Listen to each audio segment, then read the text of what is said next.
నమస్తే. ప్రస్తుతం నాతో పాటు తెలంగాణ ఉద్యమకారుడు గాదె ఇన్నయ్య గారు ఉన్నారు. ఒకసారి డిస్కస్ చేద్దాం. ప్రస్తుత రాజకీయ పరిస్థితులు, గతంలో జరిగిన అవినీతి వీటన్నిటి గురించి మాట్లాడుకునే ప్రయత్నం చేద్దాం మనం. ముందుగా నమస్తే అన్న. నమస్తే. బాగున్నారా? బాగున్నా. ఆ! మొత్తానికి తెలంగాణ వచ్చింది. ఇప్పుడే అసలైన తెలంగాణ వచ్చిందని మీలాంటి ఉద్యమకారులు మాట్లాడుకుంటున్నారు. వాస్తవమేనా అది? అంటే ఇప్పుడు కూడా ఇంకా రాలేదు. హ్మ్. కాకపోతే ఏందంటే గత ప్రభుత్వం అవలంబించినటువంటి నిరంకుశ పద్ధతులు, హ్మ్. అప్రజాస్వామిక పద్ధతులు, రాజ్యాంగేతర విధి విధానాలు ఏవైతే హ్మ్. చట్టబద్ధ పాలన చేయకుండా కుటుంబ పాలన చేయడం, హ్మ్. కోటరీ పాలన చేయడం, ఫామ్ హౌస్‌ల పాలన చేయడం, హ్మ్. ఒక బందిఖానగా మార్చేసినటువంటి సెక్రటేరియట్, అసలు ముఖ్యమంత్రి ఎక్కడుంటాడో తెలియదు, మంత్రులు ఎక్కడుంటాడో తెలియదు, హ్మ్. ఎవరికి జవాబుదారీగా ఉంటారో తెలియదు. ఎప్పుడు కూడా పాలకులు అనేవాళ్ళు రాజ్యాంగానికి, చట్టాలకి, ప్రజలకి వీళ్ళ ముగ్గురికి జవాబుదారీగా ఉండాలి. ప్రజలకి జవాబుదారీగా లేరు, చట్టానికి జవాబుదారీగా లేరు, హ్మ్. రాజ్యాంగానికి జవాబుదారీగా లేరు. ఇక లేనప్పుడు హ్మ్. వాళ్ళు వాళ్ళు ఇష్టారాజ్యంగా చేస్తున్నప్పుడు హ్మ్. ఇంకా ప్రజలకి వాళ్ళ పట్ల గౌరవం ఉండదు. లేకపోతే భయభక్తులు ఉండవు. హ్మ్. లేకపోతే వాళ్ళ పట్ల ఏమాత్రం గూడా విశ్వాసం లేని పరిస్థితి ఉంటది గాబట్టి, తెలంగాణ తెచ్చుకున్నది ఒక గొప్ప ఆశయం కోసం, గొప్ప ఉద్దేశంతోటి తెలంగాణ తెచ్చుకున్నాం. హ్మ్. తెలంగాణలో ప్రజాస్వామిక పాలన ఉండాలని, చట్టబద్ధ పాలన ఉండాలని, జవాబుదారీ పాలన ఉండాలని, వీటితో పాటు విద్యారంగంలో మార్పు రావాలని, వైద్య రంగంలో మార్పు రావాలని, హ్మ్. ఉపాధి రంగాన్ని బలోపేతం జేయాలని, సంపద రక్షణ జరగాలని, సెల్ఫ్ రెస్పెక్ట్‌తో కూడుకున్నటువంటి పాలన ఉండాలని కోరుకున్నాం. హ్మ్. చట్టబద్ధ పాలన లేదు, రాజ్యాంగబద్ధ పాలన లేదు, జవాబుదారీ పాలన లేదు, విద్యారంగంలో మార్పు లేదు, వైద్య రంగంలో మార్పు లేదు. హ్మ్. గత ప్రభుత్వాల కంటే గూడా ఇంకా ఉమ్మడి ఆంధ్రప్రదేశ్‌లో కనీసం ఎంతో కొంత విద్యారంగానికి, వైద్య రంగానికి జరిగిన బడ్జెట్ కేటాయింపుల కంటే భిన్నంగా, హ్మ్. తర్వాత సంపద రక్షణ, ఆంధ్ర పాలకులు ఉన్నప్పుడైనా బెదిరిచ్చో, అదిరిచ్చో ఏదో రకంగా హ్మ్. సంపదను కాపాడుకున్నాం. హ్మ్. కొండలు, గుట్టలు, కాలువలు, చెరువులు, కుంటలు, మత్తళ్ళు, తూములు, లేకపోతే సర్ఫకాజ్ భూములు, పైగా భూములు, సీలింగ్ భూములు, కాంతిశేకుల భూములు, హ్మ్. ఆహ్, అనేక రకాలైనటువంటి భూముల్ని మనం కాపాడుకోగలిగినాం. హ్మ్. కానీ ఇప్పుడు అది లేదంటారా? అంటే మార్పు జరగలేదంటారా? ఎందుకంటే ప్రజావాణి ఒకటి నిర్వహిస్తున్నాడు. ప్రజలకు, పొలిటీషియన్స్‌కి మధ్యలో ఒక యాక్సెస్ అనేది ఏర్పడ్డది. వాళ్ళ సమస్యలు చెప్పుకునే విధంగా ప్రజా దర్బార్‌గా మార్చిండు. అందరూ కొన్ని లక్షల మంది ప్రజలు ప్రగతి భవన్‌లోకి పోయే పరిస్థితి ఈరోజుంది. మరి అది మార్పు కాదంటారా? ఇట్లా గతంలో కేసీఆర్ హయాంలో ఏం లేదు కదా! ఇట్లా పరిస్థితి. అదే గతంలో లేని పాలనా విధానము హ్మ్. అసలెప్పుడు గూడా ప్రజలు హ్మ్. ఒక పార్టీని ఓడించి ఇంకో పార్టీని తీసుకురావడం అంటే, ఒక పాలకులను ఓడించి ఇంకో పాలకులను తీసుకురావడం అంటే, పాలకుల మార్పు కోసం గాదు, హ్మ్. పరిపాలన మార్పు కోసం.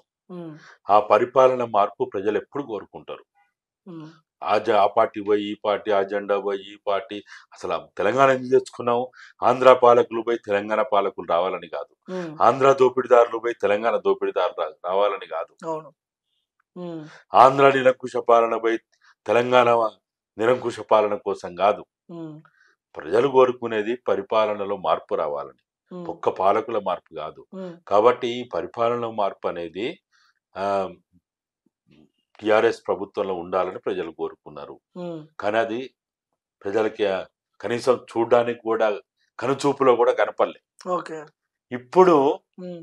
కొంత మేరకు, హ్మ్. కొంత మేరకు ఒక స్వేచ్ఛ, ఒక స్వేచ్ఛాయుత వాతావరణం, ప్రజాస్వామ్యయుత వాతావరణం అనేది మనకి ఈ మధ్య కాలంలో జరిగినటువంటి కొన్ని హ్మ్. చర్యల ద్వారా, హ్మ్. కొన్ని రకాలైనటువంటి పాలనా విధానాల ద్వారా, అక్కడ ప్రగతి భవన్‌ని అక్కడ ఏదైతే గడిల పాలన జేసిండ్రో, దొరల పాలన జేసిండ్రో, ఒక జైలుగా మార్చేసిండ్రో, హ్మ్. దాన్ని బద్దలు కొట్టి, దాన్ని నిర్మూలించుకొని, ఒక స్వేచ్ఛాయుత వాతావరణం అక్కడ ఒకటి కనపడ్డది. అవును. అంటే ప్రజలకి వాళ్ళ బాధలు చెప్పుకోవడానికి, కష్టాలు చెప్పుకోవడానికి, సమస్యలు చెప్పుకోవడానికి ఒక అనుకూలమైన వాతావరణం ఉండాలి. హ్మ్. లేకపోతే ఎందుకు ఇగ? అవును. ఒక ఎమ్మెల్యే అంటే, ఒక మంత్రి అంటే, ఒక ముఖ్యమంత్రి అంటే ఎవరు? హ్మ్. వాళ్ళకి ప్రజలకు సేవకులు వాళ్ళు. అవును. ప్రజలకు జీతగాళ్ళు వాళ్ళు. కానీ కేసీఆర్ హయాంలో ప్రగతి భవన్ లోపల ఏముంటదో గూడా తెలియని పరిస్థితి చాలా మందికున్నది. లోపల ఏం జరుగుతుంది? ఎలాంటి భవనాలున్నాయి? అసలు ఏం చేస్తున్నాడు కేసీఆర్ అనే క్యూరియాసిటీ ఉండేది పబ్లిక్ కూడా తెలుసుకోవాలని. మీడియా వాళ్ళని కూడా లోపల రానిచ్చిన పరిస్థితి లేదు. సో ఆ మార్పు అయితే కనపడతా ఉంది మనకి. అవును. అసలు పాలన అనేది ఎప్పుడు కూడా ఉమ్, రహస్యంగా ఉండదు. ఉమ్, ఉమ్, రహస్య ఒకవేళ బెడ్రూమ్ రహస్యంగా ఉండాలి గానీ, ఉమ్, మిగతాదంతా ఓపెన్‌గా ఉండాలా? ఉమ్, ట్రాన్స్‌పరెంట్‌గా ఉండాలా? ఉమ్, ఎందుకంత రహస్యం? ఉమ్. మీరు కేసీఆర్‌తో చాలా దగ్గరగా చూసినట్టున్నారు కేసీఆర్‌ని మీరు తెలంగాణ ఉద్యమంలో. టీఆర్ఎస్ పార్టీ పెట్టినప్పుడు మీరు కూడా ఉన్నారు. అసలు ఎందుకు టీఆర్ఎస్ పార్టీ పెట్టడానికి అజెండా ఏంది? దేనికి పెట్టిర్రు? ఏం అధికారం కోసమేనా కేసీఆర్ పెట్టింది? ప్రధానంగా హ్మ్. తెలంగాణ రాష్ట్ర సమితి. హ్మ్. అసలు చాలామంది ఏమనుకుంటారంటే తెలంగాణ రాష్ట్ర సమితి అనే 3 పదాలు హ్మ్. అదేదో ఒక సెంటెన్సో హ్మ్. లేకపోతే ఏదో ఉత్తగా పేరు పెట్టుకుంది కాదు. హ్మ్. తెలంగాణ రాష్ట్ర సమితి అనే 3 పదాల వెనుక 3,00,00,000 తెలంగాణ ప్రజల యొక్క కన్నీళ్లు, కష్టాలు, బాధల నుంచి విముక్తి చెందడానికే హ్మ్. తెలంగాణ రాష్ట్ర సమితి అని ఒక నామకరణం చేసుకున్నాం. హ్మ్. ఈ గులాబీ జెండాని త్యాగానికి, విజయానికి నిదర్శనంగా గుర్తుగా ఏర్పాటు చేసుకున్నాం. హ్మ్. ఇప్పటి తే టీఆర్ఎస్‌లో ఉన్నోళ్ళకి అది అర్థం కాకపోవచ్చు, తెలియకపోవచ్చు, ఆ హ్మ్. చరిత్ర తెలియకపోవచ్చు. హ్మ్. కానీ మేము ఆ రోజు 99 నుంచి నా 1999 నుంచి 2001 ఏప్రిల్ 27 వరకి మేము చేసిన మేధోమథనంలో హ్మ్. కొన్ని వేల గంటలు నేను చెప్పేది కాదు. హ్మ్. కేసీఆర్ బహిరంగంగా చాలా సందర్భాల్లో చెప్పిండు. హ్మ్. ఉత్తనే పార్టీ పెట్టినవా? పని హ్మ్. లేక పార్టీ పెట్టినవా? హ్మ్. ఈయనకి ఎంత చరిత్ర ఉందో మీకు తెలుసా? హ్మ్. ఎంత మేధోమథనం జరిగిందో మీకు తెలుసా? హ్మ్. అని చాలా సందర్భాల్లో చెప్పిండు. హ్మ్. అయితే దాదాపు 2 సంవత్సరాలు తెలంగాణ రాష్ట్ర సమితి ఆవిర్భావానికి ముందు ఒక సుదీర్ఘ చర్చలు చేసి తెలంగాణ రాష్ట్ర ఆవిర్భావం తర్వాత తెలంగాణని ఎట్లా ఆవిష్కరించాలి? హ్మ్. తెలంగాణలో ఏ మార్పులు తీసుకురావాలి? తెలంగాణ సమాజానికి ఏ విధంగా జవాబుదారీగా ఉండాలి? హ్మ్. ఉమ్మడి ఆంధ్రప్రదేశ్‌లో మనం కోల్పోయినటువంటి వాటిని ఎట్లా మనం ప్రజలకు అందించే అటువంటి ఏర్పాటు చేయాలనే దాని మీద చాలా సుదీర్ఘ చర్చ చేసి, హ్మ్. అసలు ఇప్పుడు ఏదైతే ఈ బోగస్ నినాదం ఉంది కదా! హ్మ్. నీళ్లు, నిధులు, నియామకాలనేది హ్మ్. అది పూర్తిగా తెలంగాణ ప్రజలను మోసం చేయడానికి తీసుకొచ్చిన నినాదం అది. ఓకే. కుట్రపూరితంగా, మోసపూరితంగా, దగులుబాజీగా తీసుకొచ్చినటువంటి 2006లో హ్మ్. తీసుకొచ్చినటువంటి నినాదం అది. హ్మ్. టీఆర్ఎస్ ఆవిర్భావుడు కావాలంటే మీరు ఏప్రిల్ 20 నాడు కొండ లక్ష్మణ బాపూజీ గారిచ్చిన జలదృశ్యంలో హ్మ్. ట్యాంక్ బండ్ విగ్రహాల సాక్షిగా హ్మ్. టీఆర్ఎస్‌ని ఆ రోజు ఆవిష్కరించిన రోజు, గులాబీ జెండాని రెపరెపలాడించిన రోజు హ్మ్. మేము చెప్పింది 5 అంశాలు. హ్మ్. ఒకటి, తెలంగాణ రాష్ట్రాన్ని సాధించిన తర్వాత విద్యారంగంలో సమూలమైన మార్పులు చేస్తాము, హ్మ్. సాధిస్తాము. 2, వైద్య రంగంలో సమూలమైన మార్పులు తీసుకొస్తాము, సాధిస్తాము. 3, తెలంగాణలో నిరుద్యోగులుగా ఉన్నటువంటి 18 సంవత్సరాలు దాటి ఎవరెవరైతే ఉద్యోగ అవకాశాలకు అర్హత పొందిన వాళ్ళు ఉంటారో వాళ్ళందరికీ ఉపాధి కల్పిస్తాము, భద్రత కల్పిస్తాము, హ్మ్. చట్టబద్ధం చేస్తాము, హ్మ్. నియంత్రణ చేస్తాము అని హ్మ్. చెప్పి అది మూడో అంశంగా పెట్టాం. నాలుగో అంశం, తెలంగాణలో కొన్ని వందల వేల సంవత్సరాలుగా కాపాడబడుతున్నటువంటి సంపదని, హ్మ్. అది ఖనిజ సంపద, భూ సంపద, అటవీ సంపద, మానవ సంపద, జల సంపద, భూగర్భ ఖనిజ సంపద, భూ ఉపరితల సంపద, చెరువులు, కొండలు, గుట్టలు, కాలువలు మొత్తంగా కూడా హ్మ్. తెలంగాణలో ఉన్నటువంటి 1,18,000 చదరపు కిలోమీటర్ల విస్తీర్ణంలో ఉన్నటువంటి ఈ సంపదని కాపాడుతామని చెప్పినాం. ఇక హ్మ్. ఐదో అంశము సెల్ఫ్ రెస్పెక్ట్, హ్మ్. ఆత్మగౌరవం. హ్మ్. ఇప్పుడు చెప్పిన నేను 5 అవును. అంశాల్లో హ్మ్. ఈ 9.5 ఏండ్లలో హ్మ్. మీరు చెప్పండి, ఒక జర్నలిస్ట్‌గా హ్మ్. ఈ 10% 20% మార్పొచ్చిందా? అసలు ఒక్క మార్పు కూడా విద్యారంగంలో కనపడలేదు. మార్పొచ్చినాయా? లేదు. లేదు. ఉన్న స్కూల్ బాయనా? హ్మ్. ఉన్న టీచర్లు బాయనా? హ్మ్. ఉన్న నాన్ టీచింగ్ స్టాఫ్ బాయనా? హ్మ్. ఏమున్నదక్కడ? ఏమన్నా మార్పొచ్చిందా? అవును. కేసీఆర్‌కి మీకు అసలు ఎక్కడ జడింది? ఆ పీరియడ్ వరకు బానే ఉన్నారు. పార్టీ పెట్టిన తర్వాత టీఆర్ఎస్ పెట్టిర్రు. సరే విస్తృత స్థాయి సమావేశాలు, పార్టీ మీటింగ్‌లు ఇవన్నీ బానే ఉన్నాయి. కొన్ని ఫోటోలు గూడా మీ ఇప్పటికి ఇంటర్నెట్‌లో ఉంటాయి. కేసీఆర్‌ది మీది. సో, ఎక్కడ జరిగింది మీ ఇద్దరికి గాథ ఎన్నయ్య గారికి, కేసీఆర్ గారికి? మా మధ్య ఎప్పుడు గూడా హ్మ్. తెలంగాణ రాష్ట్రం 2014 సాధించేంత వరకు గూడా హ్మ్. మా మధ్య భావజాల ఘర్షణ లేదు. లక్ష్య సిద్ధిలో ఎక్కడ ఘర్షణ లేదు. హ్మ్. కానీ ఆ లక్ష్యాన్ని ముద్దాడే విషయంలో వచ్చినప్పుడు మేమేమో ఎప్పుడు ఉద్యమాల ద్వారా, పోరాటాల ద్వారా, త్యాగాల ద్వారా తెలంగాణ సాధించుకోవాలి గానీ, ఎన్నికలు లేకపోతే పదవుల ద్వారా మనం ఆహ్, తెలంగాణ రాష్ట్రాన్ని ముద్దాడలేము, సాధించలేము అనేది మేమెప్పుడు చెప్పేది. ఈ ఈ అంటే లక్ష్య సాధనలో భిన్నాభిప్రాయాలు ఉండేది. ఆయనేమో రాజకీయ పార్టీ నుంచి వచ్చిండు కాబట్టి రాజకీయ ప్రక్రియ ద్వారానే జరుగుతుంది. అవును. లోక్సభ రాజ్యసభలో బిల్లు అవును. పాస్ అయితేనే జరుగుతుంది. కానీ ఈ ఎన్నికల హడావుడి ద్వారా ఎప్పుడైనా కానీ మనం ఎన్నికల ప్రక్రియ ద్వారానే మన తెలంగాణ వాదాన్ని నినాదాన్ని మనం చూయించుకోగలుగుతాం అంటే అది కాదు నాయన, అట్లా జరగదు. ఉద్యమాలు త్యాగాల ద్వారానే జరుగుతుంది. అది మనం ఎత్తుకు పై ఎత్తేయాల్సిన అవసరం ఉంటది. శత్రువుని మనం గెలవాలంటే ఓన్లీ మనం ఎన్నికల ద్వారా సాధించలేము. వాడిని భయపెట్టాలి, వాడిని బుజ్జగించాలి, వాడిని అవసరమైన పద్ధతిలో వాడిని మనం మన చేతులకు తెచ్చుకునే ప్రయత్నం చేయాలి. కానీ ఉత్తగానే ఎప్పుడు షేక్ హ్యాండ్ ఇస్తేనే తెలంగాణ రాదు. హాయ్ హాయ్ బాయ్ బాయ్ అంటే తెలంగాణ రాదు. ఇవాళ వచ్చిందా? చివరికి మేము చెప్పిందే జరిగింది కదా. 2000 మంది తెలంగాణ కోసం అనన్య త్యాగాలు చేస్తే బగబగమంటే మంటలు ఆవుతైతే ట్రైన్లకు ఎదురుగా పోయి బిల్డింగ్ల మించి తమ ప్రాణాలను అర్పిస్తే కదా తెలంగాణ వచ్చింది. ఉత్తనే వచ్చిందా? సోనియా గాంధీ ఈ త్యాగాలను చూసి కదా చెలించిపోయి తెలంగాణ ప్రకటించింది. అట్లా కాకుండా నేను 33 పార్టీల లెటర్లు ఇచ్చినా, నేను కొట్లాడుతున్నా, తుక్లక్ రోడ్ల వాంతో వీంతో మాట్లాడుతున్నా అంటే తెలంగాణ రాదు. సన్నాయి నొక్కులకు ఎప్పుడు కూడా మంత్రాలకు చింతకాయలు రాలుతాయా? సావు నోట్లో తలబెట్టి తెలంగాణ తీసుకొచ్చింది కేసీఆర్ కదా, ఏకీభవించరా దీనికి మీరు? ఇక అదంటే అట్లా మాట్లాడుకుంటే ఒక రకంగా మనని మనం అవమానం చేసుకున్నట్టు. ఎక్కడ సావు నోట్లు తలబెట్టినావు? దీక్ష చేసిండు, ఆమరణ నిరాహార దీక్ష చేసిండు, సచ్చేటోడు బతికిండు కదా. ఇక ఆ ఖమ్మందో నిజాం హాస్పిటల్దో ఇక నిరాహార దీక్ష గురించి మాట్లాడుకుంటే మనల్ని మనం అవమానపరుచుకున్నట్టు. దాని వెనుక అంటే రాజకీయ కుట్ర ఉందనుకోవచ్చా? ఎట్లా ముఖ్యమంత్రి పదవి కోసమేనా ఇదంతా? రాజకీయ ఎత్తుగడలు ఉంటే తప్పులేదు. రాజకీయ పరమైనటువంటి దగుల్బాజీ ఉండద్దు. దగుల్బాజీ వేషాలు ఎప్పుడు వేయద్దు. మనం ఎత్తుగడలే ఎత్తుగడలు ఉండాలి. కానీ ఈ పనికి వాళ్ళ వేషాలు కట్టి అవి కట్టి ఇవి కట్టి ఇలా అసలు ఆ నిజాం హాస్పిటల్ వీడియోలో ఫోటోలో వస్తే తెలంగాణ ప్రజలు కర్రలతో కాదు పూలతో కొట్టి చంపుతారు మాలాంటి వాళ్ళని కూడా. అరే ఎందుకురా విధవాళ్ళు వచ్చగా అప్పుడు ఎందుకు అబద్ధాలు చెప్పినవని. కాబట్టి ప్రజల్ని ఎప్పుడు మోసం చేయొద్దు. ప్రజల్ని మోసం చేస్తే ఎప్పుడు తాత్కాలికంగా మోసం చేయగలుగుతాం, తాత్కాలికంగా ఏదో సాధించడం అని చూయించుకోగలుగుతాం, దీర్ఘకాలికంగా చేయలేం మనం. కాబట్టి సరే ఏది ఏమైనా అంతిమంగా ఉద్యమం పోరాటమే తెలంగాణని సాధించగలిగింది. అంతేగాని నేను సావు నోట తలబెట్టినా లేకపోతే నేను ఫలాంది చేసిన నా వల్లనే వచ్చింది. తెలంగాణ రాష్ట్ర సాధన అనేది ఒక వ్యక్తి వల్ల రాలే, ఒక పార్టీ వల్ల రాలే. తెలంగాణ అనేది మొత్తంగా తెలంగాణలో ఉన్న 4 కోట్ల తెలంగాణ ప్రజలు, ఒక్కరు ఇద్దరని కాదు, బిచ్చగాళ్ళు మొదలుకొని కోటీశ్వరుల దాకా ఉన్నటువంటి తెలంగాణ సమాజం తెలంగాణ కావాలి కావాలి కావాలని అనేక రకాల ప్రయత్నాలు చేయడం వల్ల వచ్చింది. కానీ నా వల్లనే వచ్చింది, నా పార్టీ వల్లనే వచ్చింది, లేకపోతే మా కోటరీ వల్ల వచ్చింది, లేకపోతే మా సామాజిక వర్గం వల్ల వచ్చిందని ఎవడన్నా అంటే వానంత మూర్ఖుడు ఇంకోటి లేడు. ఓకే. సో ఎన్నోసార్లు నేను ఈ ప్రశ్న మిమ్మల్ని అడుగుదాం అనుకున్నా. మీ చెయ్యికి ఏం జరిగింది అప్పట్లో, గతంలో ఏం జరిగి ఉండొచ్చు, ఏమైంది అసలు? చాలా మంది ప్రజలకు ఇన్నయ్య గారి చెయ్యికి ఏమైంది తెలుసుకోవాలని అదొక క్యూరియాసిటీ అనేది ఉంది. వాళ్ళకి ఏమైనా క్లారిటీ ఇచ్చే ప్రయత్నం చేస్తారా మీరు?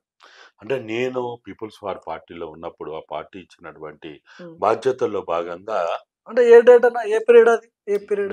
1984-85 ప్రాంతంలో నేను రాయలసీమ ప్రాంతంలో ఉన్నప్పుడు, అక్కడ పనిచేస్తున్నప్పుడు, అక్కడ విద్యార్థి ఉద్యమ, కార్మిక, కర్షక, మహిళా ఉద్యమాల్లో పాల్గొంటున్నప్పుడు, అదేవిధంగా అప్పుడు రాయలసీమ హక్కుల సాధన అనేది కూడా అక్కడ కూడా ప్రారంభమైన. ఇట్లా రాయలసీమ ప్రాంతంలో ఉన్నప్పుడు ప్రమాదవశాత్తు నా చేతిలోనే బాంబేలి తీవ్రమైనటువంటి రక్తస్రావం జరిగి చాలా గంటల తర్వాత ఫస్ట్ ఎయిడ్ ట్రీట్మెంట్ అందుబాటులోకి రావడం వల్ల దాదాపు ఒక రకంగా చెప్పాలంటే ఇది నాకు సరే పునర్జన్మ అనేది వేరే ప్రాంతంలో మాట్లాడుకుంటూ చెప్పలేం, కానీ నేను కోమాలోకి వెళ్ళిపోయి తుది గడియల్లో మళ్ళీ నాకు అప్పుడు ట్రీట్మెంట్ అందుబాటులోకి రావడం వల్ల నేను దాదాపు 3-4 సంవత్సరాలు తీవ్రమైన బాడీ మొత్తం పాయిజన్ కావడం, జ్ఞాపశక్తి మొత్తంగా కోల్పోవడం, అసలు నాకు ఇప్పటికీ గతం ఉమ్, నా విద్యార్థి జీవితము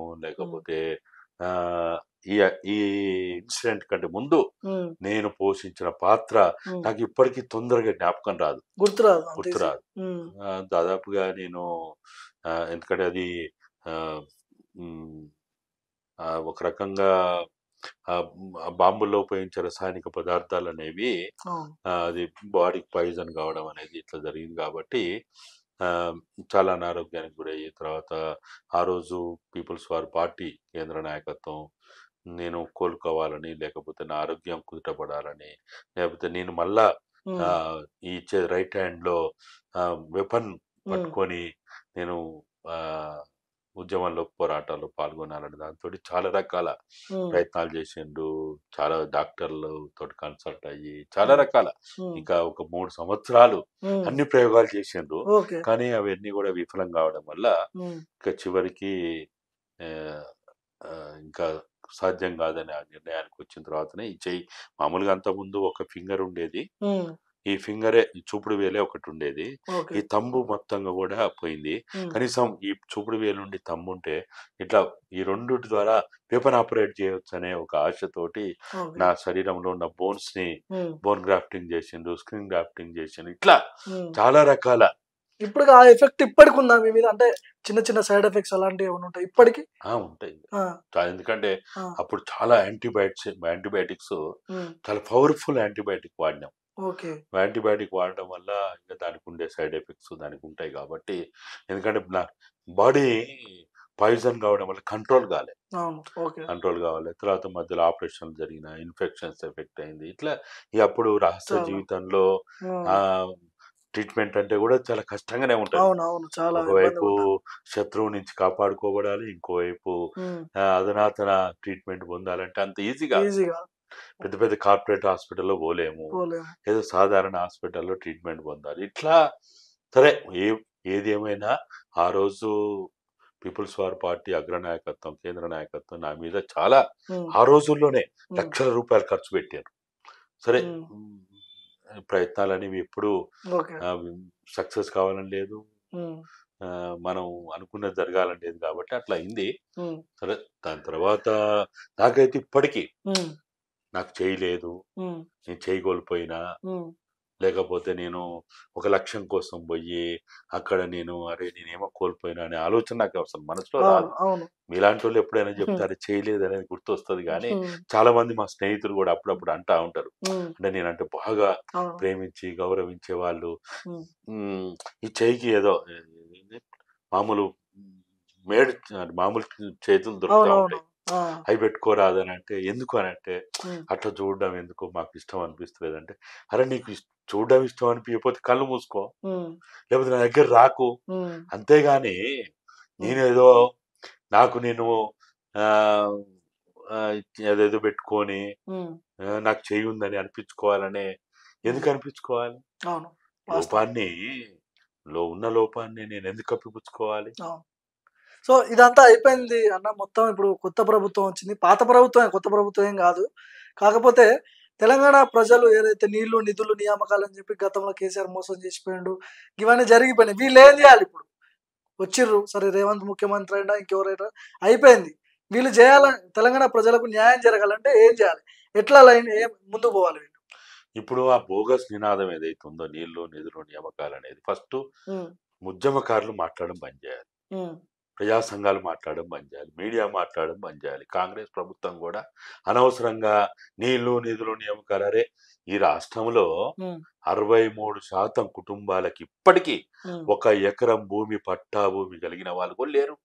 ఉమ్, ఆ భూమి లేదా ఉమ్, నీళ్ళు తెచ్చుకొని నెత్తి మీద పోసుకుంటావా? అవును. ఏడ పోసుకుంటావు? ఏం ఉమ్, చేసుకుంటావు? ఉమ్, లక్షల కోట్ల రూపాయలు అప్పు చేసి ఏం ఉమ్, చేయ ఎవరి కోసం చేస్తున్నావు? ఉమ్, అదొక అంశం. ఉమ్, అదేమో నీళ్ళకి సంబంధించింది. ఉమ్, ఇక నియామకాలు అంటున్నారు. ఉమ్, ఇప్పుడు 30 లక్షల నిరుద్యోగులు ఉన్నారని మీరు అవును, మేము అందరం మాట్లాడుతున్నాం. అవును. ఈ ప్రభుత్వం ఇస్తే సస్తే ఉమ్. ఎంతమందికి ఇస్తుంది ఉద్యోగాలు? 30 ఒక లక్షల మందికి అయితే ఇయ్యలేదు. 2 లక్షలు ఇవ్వగలుగుతాం, ఈజీ. అంతే కదా? అంతే. మరి 28 లక్షలు ఎక్కడ పోవాలా? ఆ, వాళ్ళ బతుకులు ఏం కావాలా? ఉమ్, వాళ్ళ జీవితాలు ఏం కావాలా? వాళ్ళ లైవ్లీహుడ్ ఏం కావాలా? వాళ్ళ కుటుంబాలు వాళ్ళ పెళ్లిళ్ళు ఎట్లా కావాలా? వీళ్ళకి వాళ్ళ ఏం చేస్తే తల్లిదండ్రులు ఎట్లా బాగుంటది? కాపాడు వీళ్ళకి ఇప్పుడు అందుకనే ఉమ్, అందుకనే మేము చెప్పిన 5 అంశాల్లో ఉమ్, ఉపాధి రంగము, ఉమ్, ఉపాధి రంగం ద్వారానే నిరుద్యోగులకు ఉపాధి కల్పించగలుగుతాం. ఉమ్, ఉమ్, అంతేగాని ఉమ్. ఈ నియామకాల ద్వారా ఏం చేయలేం. ఏం చేయలేం. చేయగలుగుతాం మీరు చెప్పండి. లేదు, అందరికీ ఉద్యోగాలు ఇవ్వలేం మనం.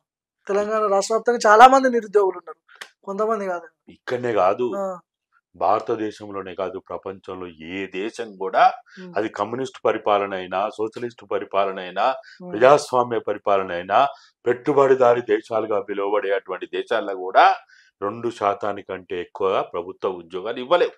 ఉమ్, మిగతా 98% వాళ్ళ వాళ్ళ వాళ్ళ బతుకులు ఏంటిది, వాళ్ళ ఉమ్, లైవ్లీహుడ్ ఏంటిది, ఉమ్, వాళ్ళ జీవనోపాధి ఏంటిది? ఉమ్, అంటే ఉపాధి రంగమే వాళ్ళకి రక్షణ కల్పిస్తుంది.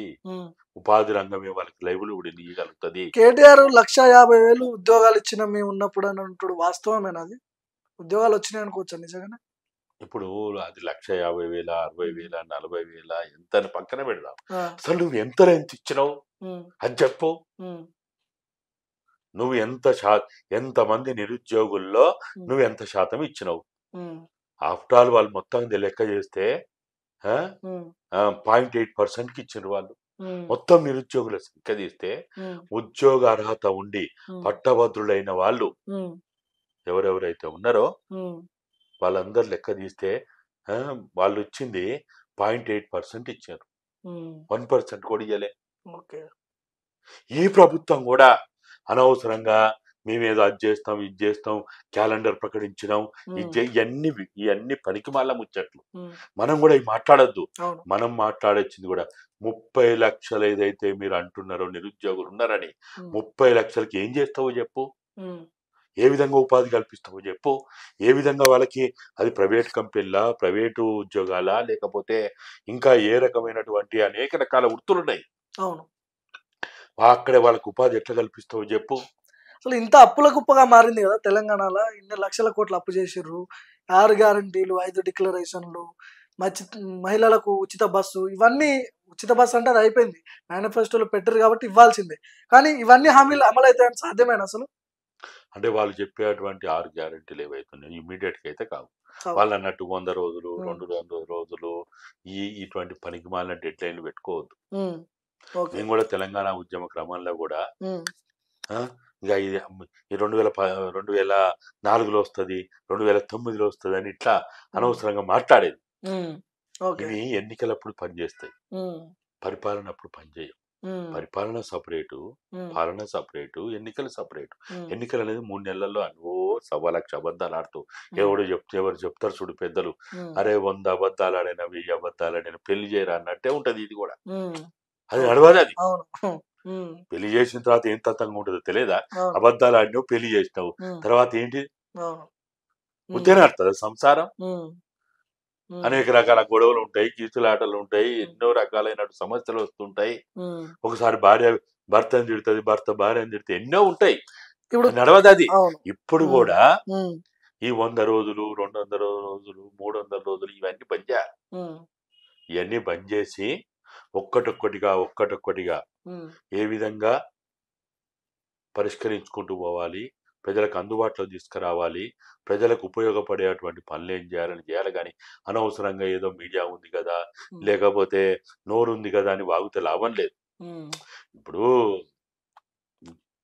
ఎట్లయినా పాలకుని చేతిలో గుదుప ఉంటది. అవును. గుదుపు ఉంది కదా అని నీ ఇష్టం వచ్చినట్టు చేస్తా అంటే నడవదు. నడవదు. అవును. ఇప్పుడు బీఆర్ఎస్ పరిస్థితి ఏంటి సార్? రాబోయే 5 సంవత్సరాల తర్వాతనో 10 సంవత్సరాల తర్వాతనో బీఆర్ఎస్ తెలంగాణలో ఉంటుందా? ఇప్పుడు మీరే అంటున్నారు బీఆర్ఎస్ అని. ఉమ్. బీఆర్ఎస్ కి తెలంగాణకి ఏం సంబంధం? టీఆర్ఎస్కి అయితే సంబంధం ఉంది. అంతే కదా. అది టీఆర్ఎస్ టీ అనేది తీసేసి కేసీఆర్ మోసపోయిండు, ఓడిపోయిండు. అందరు ఇదే మాట్లాడుకుంటున్నారు జనరల్ గా. సో బీఆర్ఎస్ పరిస్థితి ఏంది? బీఆర్ఎస్ గా మారింది ఏంది? పార్టీ ఉంటుందా తెలంగాణలో? బీఆర్ఎస్ అనేది ఇక్కడ కనుక అట్లే కొనసాగుతే ఉమ్. అది ఒక సంవత్సరం లోపు నామరూపాలు లేకుండా పోతుంది. సంవత్సరమే. అంతే. ఆ, కాబట్టి వెంటనే, ఎందుకంటే సంవత్సరంలోనే అన్ని ఎన్నికలు వస్తాయి. అవును. ఇప్పుడు ఎంపీ ఎన్నికలు ఉన్నాయి, ఉమ్, తర్వాత సర్పంచ్ ఎన్నికలు ఉంటాయి, ఉమ్, లోకల్ బాడీ ఎన్నికలు ఉంటాయి, ఉమ్, మున్సిపాలిటీ కార్పొరేషన్ ఎన్నికలు ఉంటాయి. ఉమ్, ఇవన్నీ అంటే ఒక సంవత్సరం లోపే ఉమ్, జరగాల్సిన ఎన్నికలు అన్నీ జరిగిపోతాయి. ఓకే. ఈ సంవత్సరంలోనే హ్మ్. బీఆర్ఎస్ భవిష్యత్తు బీఆర్ఎస్‌గా ఉంటే అసలు ఇప్పుడు ఎప్పుడు గూడా హ్మ్. నా తెలంగాణ పార్టీ అంటే ఏంటిది? ఏది? హ్మ్. తెలంగాణ పార్టీ అంటే తెలంగాణ జెండా అంటే టీఆర్ఎస్ హ్మ్. గులాబీ జెండా అనేది అవును. తెలంగాణ ప్రజలకు తెలుసు. ఇంతకు మించి ఇంకేం ఏం తెలియదు. తెలవదు. హ్మ్. ఓటు గూడా కలర్‌ని టీఆర్ఎస్ అనే పదాన్ని చూసే ఓటేసిర్రా? అంతే మరి. కేసీఆర్‌ని చూసి ఓటేసిర్రా? అస్సలు కాదు. ఆ! కేసీఆర్ అనేది తెలంగాణ ఉద్యమంలో పార్ట్ ఆయనొక నాయకుడు. అంతే. హ్మ్. తెలంగాణ అనే దాన్ని హ్మ్. మించి హ్మ్. ఎవరు నేను గొప్ప అనుకున్నా హ్మ్. వాడు నాశనం అయిపోతాడు. హ్మ్. పాతాళంలో తొక్కబడతాడు. తొక్కుతారు వీళ్ళే. ఆ! చరిత్రలో చరిత్రహీనుడిగా అయిపోతారు. హ్మ్. ఇప్పుడు మీరు చూడండి, హ్మ్. భార్యాభర్తలుగా ఉన్నంత కాలము అది వాళ్ళ మధ్య అనుబంధం ఉంటది, బంధం ఉంటది, ప్రేమలుంటాయి, ఆప్యాయతలుంటాయి. ఒకరి పట్ల ఒకరికి కన్సర్న్ ఉంటది. హ్మ్. ఇద్దరు కలిసి ఇక వద్దురా నాయనా మన ఇద్దరికి ఆ! అని హ్మ్. కోర్టుకు పోయి విడాకుల పత్రం తీసుకున్న తర్వాత హ్మ్. ఒకరి మీద ఒకరికి ఏమి హక్కుంటది? ఉండదు. ఇప్పుడు గూడా హ్మ్. ఎప్పుడైతే బీఆర్ఎస్ పెట్టిండ్రో హ్మ్. తెలంగాణకి, బీఆర్ఎస్‌కి అంటే తెలంగాణ 4 కోట్ల ప్రజలకి బీఆర్ఎస్ అనే పేరుకి సంబంధం తెగిపోయింది. హ్మ్. ఇప్పుడు రాష్ట్రంలో బీజేపీ, కాంగ్రెస్ ఉండబోతుంది అంతేనా ఫ్యూచర్‌లో? బీఆర్ఎస్ ఉంటే హ్మ్. ఇంకా ఏముండదు. హ్మ్. అందుకనే వెంటనే బీఆర్ఎస్ రద్దు చేసి, హ్మ్. బుద్ధి తెచ్చుకొని, హ్మ్. ప్రజలకు క్షమాపణ చెప్పి, ఉద్యమకారులకు క్షమాపణ చెప్పి, తెలంగాణ రాష్ట్ర సాధనకి హ్మ్. కారకులైన ప్రతి ఒక్కరికి, హ్మ్. అయ్యా నాయనా హ్మ్. మేము తప్పు చేసినాం. హ్మ్. మమ్మల్ని క్షమించండి. హ్మ్. ఇంకోసారి ఇటువంటి తప్పు చేయమని అంటే హ్మ్. అని టీఆర్ఎస్‌ని గనుక పెట్టుకుంటే, హ్మ్. తెలంగాణ రాష్ట్ర సమితి నామకరణం చేసుకుంటే అప్పుడు ప్రజలు మళ్ళా మళ్ళా ఆదరిస్తారు. నిదానంగానైనా గాని హ్మ్. ఆదరిస్తారు, గౌరవిస్తారు, ప్రేమిస్తారు. నాది అని హ్మ్. భావన వస్తది. తప్పు చేసినా కూడా ఒప్పుకోవాలంటారు. అంతేనా? తప్పు చేస్తే కూడా ఒప్పుకోవా? ఆ! కానీ కేసీఆర్ లొంగుతాడా అని నాది. ఆహ్, ఆయన లొంగే స్వభావేనా? అంటే నేను చూసిన హ్మ్. కేసీఆర్. ఇప్పుడు మీకేమో హ్మ్. ఓన్లీ కేసీఆర్ తెలుసు. హ్మ్. నాకు 3 దశల హ్మ్. ఆ వ్యక్తి తెలుసు నాకు. హ్మ్. ఫస్టు శేఖర్ అన్నగా తెలుసు. హ్మ్. శేఖర్‌గా తెలుసు. హ్మ్. కల్వకుంట్ల చంద్రశేఖరరావుగా తెలుసు. హ్మ్. తర్వాత కేసీఆర్‌గా తెలుసు. హ్మ్. ఇప్పుడున్నటువంటి యూత్‌కో, ఇప్పుడున్నటువంటి ఈ తరానికి హ్మ్. ఒక కేసీఆరే తెలుసు. హ్మ్. నాకు ఆ! హ్మ్. 1980కి ముందు అంటే 1980, 81 తెలుగుదేశం పార్టీకి రాకముందు హ్మ్. అప్పుడున్నటువంటి ఆ దొంగ నోట్ల శేఖరు, పాస్‌పోర్ట్‌ల శేఖరు, లేకపోతే దుబాయ్ శేఖరు ఇట్లా అనేక రకాల పేర్లతోటి పిలువబడిన శేఖరు తెలుసు నాకు. హ్మ్. 1982 తర్వాత తెలుగుదేశంలోకి వచ్చిన తర్వాత చంద్రశేఖరరావు తెలుసు. ఓకే. తెలంగాణ రాష్ట్ర సమితి ఆవిర్భావం తర్వాత హ్మ్. 2001 తర్వాత కేసీఆర్ తెలుసు. హ్మ్. 3 దశల కేసీఆర్ నాకు తెలుసు కాబట్టి, హ్మ్. ఆయన కట్టెలమ్మిన కాడ పూలమ్మగలుగుతాడు, పూలమ్మిన కాడ కట్టెలమ్మగలుగుతాడు. ఓకే. కానీ, ఆ రోజున్న వయస్సు, ఆ రోజున్నటువంటి హెల్త్ కండిషను అది డిఫరెంటు. హ్మ్. ఈ రోజున్నటువంటి ఆ రోజు ఆయన స్వేచ్ఛాజీవి. హ్మ్. ఈరోజు హ్మ్. ఆయన అనేక పవర్ సెంటర్‌లో బందీగా ఉన్నాడు. అవును. కేటీఆర్ పవర్ సెంటరు, కవితమ్మ పవర్ అవును. Centre, Harish Rao power centre, హ్మ్. సంతోష్ రావు పవర్ సెంటర్ ఇట్లా అనేక రకాల పవర్ సెంటర్‌లో బందీగా ఉన్నాడు కాబట్టి, వాటిని ఛేదించుకొని వస్తే మాత్రం హ్మ్. ఎందుకంటే ఆయన మొండితనం నాకు బాగా తెలుసు. హ్మ్. ఆయన ఏదన్నా ఒక నిర్ణయించుకుంటే కసితో పనిచేస్తాడు. హ్మ్. పట్టుదలగా పనిచేస్తాడు. హ్మ్. అహోరాత్రులు కష్టపడతాడు. హ్మ్. ఓకే. కాబట్టి మరి ఇప్పుడు చూడాలి ఆయన నిర్ణయం తీసుకుంటాడా? తీసుకోడా? హ్మ్. ఒకవేళ తీసుకొని 2001లో టీఆర్ఎస్ పార్టీ ఆవిర్భావం అప్పుడు ఈ జలదృశ్యంలో వేదికగా ఆయన మాట్లాడింది ఏంటిది? నేనిప్పటి వరకి హ్మ్. చేసిన తప్పులను మీరు క్షమించండి. హ్మ్. బహిరంగంగా చెప్పిండు. అబ్బా! హ్మ్. తెలుగుదేశంలో ఉండి తప్పు చేసినా, మంత్రిగా ఉండి తప్పు చేసినా, తెలంగాణకు వ్యతిరేకంగా గూడా శాసనసభలో హ్మ్. వ్యతిరేకంగా కానీ, ఈరోజు నా జ్ఞానోదయం అయింది. తప్పుని తెలుసుకున్నా, తెలంగాణ అనే రాష్ట్ర సాధన సిద్ధించేంత వరకి హ్మ్. నేను రాజ్యాంగం అక్కడ కరీంనగర్ సింహగర్జనలో హ్మ్. ఆడ రాజ్యాంగం మీద ప్రమాణం చేసిండు. ఇద్దరమే నిలబడి లక్షలాది మంది ముందు నేను ఇగో నేను గనుక మళ్ళా తప్పు చేస్తే, నేను తెలంగాణ ఉద్యమానికి ద్రోహం చేస్తే రాళ్ళతో కొట్టి చంపమని ప్రమాణం చేసిండు రాజ్యాంగం మీద. ఓకే. అందుకనే ప్రజలు నమ్మారు. ఓకే. ఉత్తరే నమ్మరు ప్రజలు. అవును. ఓకే. తెలంగాణ ప్రజల తరపున గాదె ఇంనయ్య గారు ఇప్పుడున్న ప్రభుత్వానికి ఎలాంటి సూచనలు చేయబోతున్నారు? మీ అడ్వైజ్మెంట్ ఏంది? ఎట్లా చేస్తే ప్రజలకు న్యాయం జరుగుతుంది? చివరిగా చెప్పండి ఇన్నయ్య గారు. గత ప్రభుత్వం ఏదైతే అహంకారంతో నిర్లక్ష్యంతో ప్రజల అభిప్రాయాలు తీసుకోకుండా మీలాంటి మీడియా ఉంటది, ఉమ్, మీలాంటి వ్యక్తులు ఉంటారు. ఇప్పుడు మీరు ఫోర్త్ ఎస్టేట్ లో భాగంగా ఉమ్, మీరు ఈ ఈ లెజిస్లేటర్స్ ని, ఉమ్, ఎగ్జిక్యూటర్స్ ని, జుడిషియరీని ఉమ్, కాపాడడానికి ఫోర్త్ ఎస్టేట్ గా ఇలాంటి మీడియా వాళ్ళు ఉన్నారు. మంచి సలహాలు ఇస్తే తీసుకోవాలి. ఉమ్, మాలాంటి సివిల్ సొసైటీ వాళ్ళు ఉన్నారు, ఉమ్, మంచి సలహాలు ఇస్తే తీసుకోవాలి. ఉమ్, మేమేమో కుర్చీలు అడుగుతలేం, ఉమ్, పదవులు అడుగుతలేం, ఉమ్, లేకపోతే రాజభోగాలు అడుగుతలేం, ఉమ్, ఏం అడుగుతలేం కదా. అవును. తెలంగాణ 4 కోట్ల ప్రజలు ఏం కోరుకున్నారో, ఉమ్, తెలంగాణ రాష్ట్ర సాధన ఏం కోరుకున్నదో, ఉమ్, తెలంగాణ ఉద్యమ ఆకాంక్షలు ఏంటియో మాకు తెలిసింది చెప్తాము, తెలియని నేర్చుకొని చెప్తాము. ఉమ్, ఇనే ఓపిక లేకపోతే ఎట్లా? ఉమ్, అందుకని గత ప్రభుత్వం ఏదైతే అహంకారంతో నిర్లక్ష్యంతో ఉమ్, జవాబుదారీతనం లేకుండా ఉమ్, పాలన చేసిందో మీరు అట్లా చేయొద్దు. ఉమ్, మీరు కూడా నిర్లక్ష్యంగా అహంకారపూరితంగా ఉమ్. ప్రజల అభిప్రాయాలు తీసుకోకుండా మీరు చేస్తే వాళ్ళకు పట్టిన గతే మీకు పడుతుంది. ఓకే, రైట్ అన్న, థ్యాంక్ యూ. సో ఇది గాదే ఇన్నయ్య గారితో స్పెషల్ ఇంటర్వ్యూ.